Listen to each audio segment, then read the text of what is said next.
This is community programming on Classicomm Cable 10. Village Festival.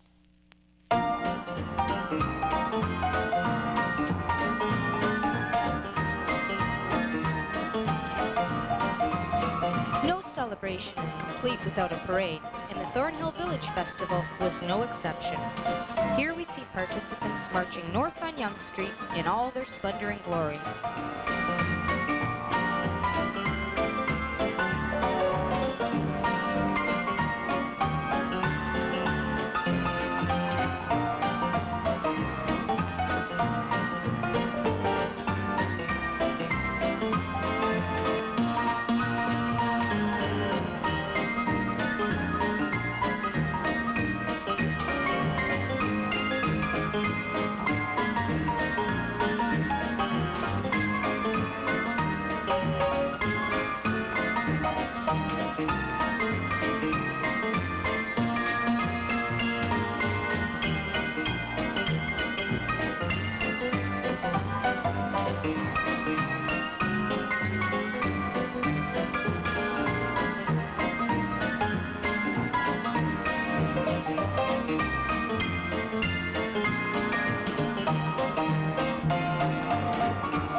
And now for the inauguration of the Queen of the Thornhill Village Festival.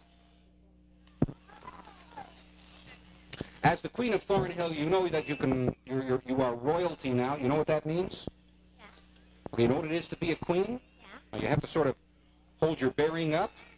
You have to look people straight in the eye. You have to tell everybody that you are the Queen of Thornhill and make sure they understand that. They have to do what you tell them to do. Now, what's the first thing you're going to tell your mommy and daddy to do? I don't know. Oh, boy, are you lucky. Thank you very much, Joanne. It's delightful having you as our queen. And now that it's started, ladies and gentlemen, next year, as part of the Thornhill Festival and part of the costume contest and the investiture of the sheriff, some lucky young lady in the audience at that time will be named Queen of Thornhill, which is a heck of a lot better even than being Queen of England. So there. We're just about to begin the judging of the costume contest. If you have a costume, come close. Our winners for the under 13 costume, number 1 is 15. Let's hear it for number 1.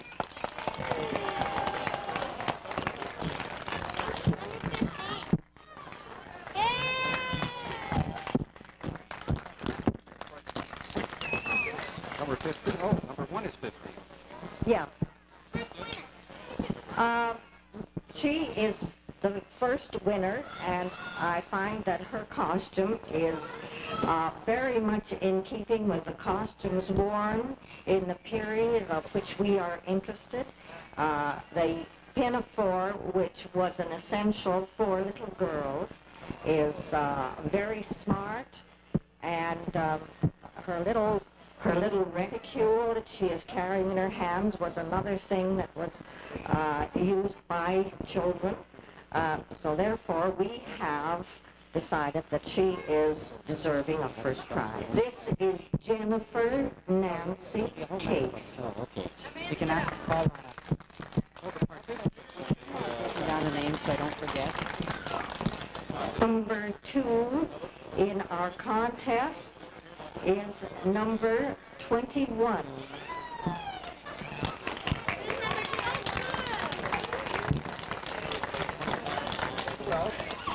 And her costume is the costume of the little flower girls who used to stand on the street corners and sell flowers. This is Kim Chamley.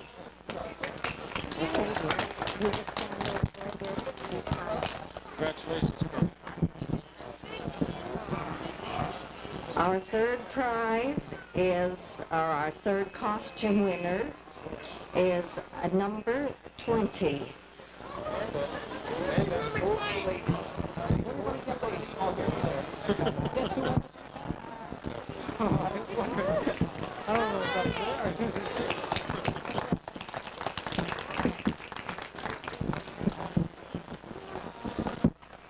And what is your name? Amanda? This is our third prize winner, Amanda Lamper. Winner in the men's division for Best Period Costume, Bond Counsel Ray McAfee tells us about his apparel. Well, the costume was the one that we were fortunate enough to acquire from relatives. They purchased it from an estate, and as best I have been able to determine, it was made shortly after 1850. I've had it to a museum and I've had it checked out. It is, however, in the style of the late 1700s, the late 18th century. Apparently, around the year 1870, they started putting lead into material such as this. It gave it a greater sheen, but unfortunately it caused the material to deteriorate. And they are able to determine to an extent, therefore, by the deterioration of material when it was made and other things about it. And I think that this was made shortly, once again, after 1850. I don't enter contests because the contests usually call for period attire of perhaps about the beginning of this century, whereas I say the style of this is about a century earlier than that. And now, a demonstration by the military. Yes, ladies and gentlemen, this is a detachment of the 1st Battalion, the Kingsworld Regiment of New York, which was a loyalist regiment that fought for King George III against the rebels. They're wearing the provincial green uniform with blue facings, pewter buttons, white small clothes. This is the first Anglophone regiment raised in Canada from loyalist refugees who fled the Mohawk Valley area in 1775-1776. The original regiment was raised at Chambly, south of Quebec, became a 2-battalion regiment. Over 1,200 men passed through the ranks. They raided into the upstate New York and Pennsylvania area and were quite a threat to that area of the rebel territory. They're now going to fire a volley. The music is beating the preparative. Now,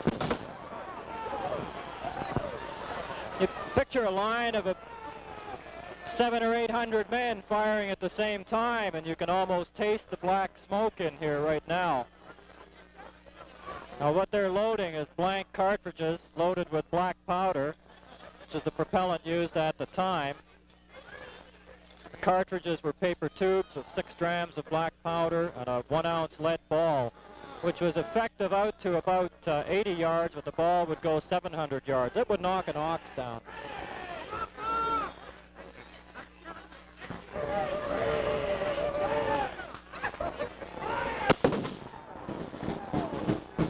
The drums are now beating the ceasefire.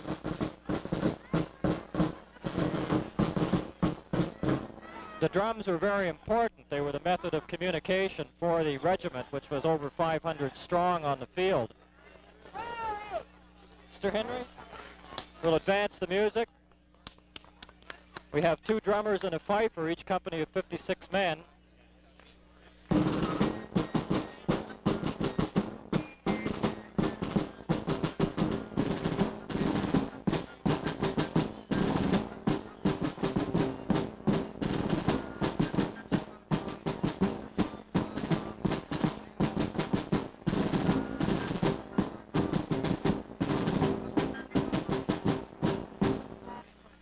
The 2 young lads are both 13 years of age, and that was about the age of drummers and musicians in the regiment at the time.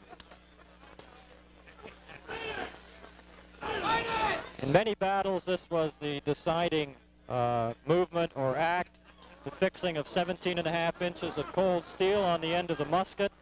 British troops were past masters at this method of fighting. They were more afraid of their NCOs and officers than they were of the enemy, so they were pretty resolute. This is what it looked like. As the front rank comes to the present, the rear rank comes to the recover, and they now advance at a walk. But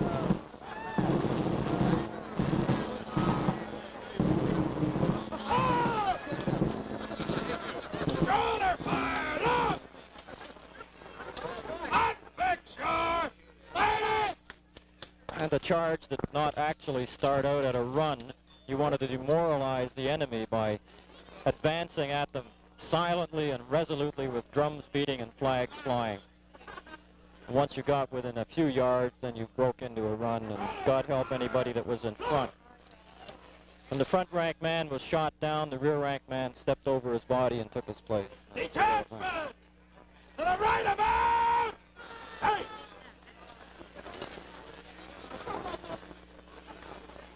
The uniforms are exact reproductions of the uniforms worn at the period by the original regiment, which was the 4th largest loyalist regiment in the British Army. Over 1,200 men passed through their ranks.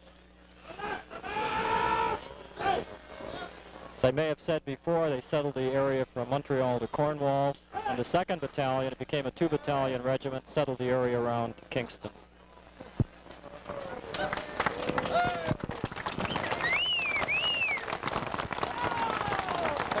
Water they have in those canteens? Strictly water. Gavin, for the king. Aye.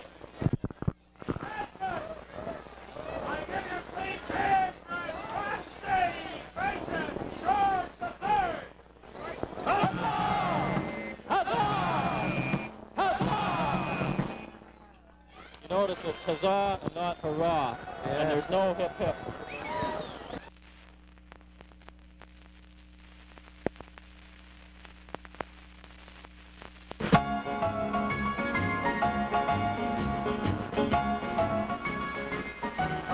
Wherever people gather to make merry, you can be sure of finding both crafts and music.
Enjoyed reliving some of the enjoyable moments from the Thornhill Village Festival 1979.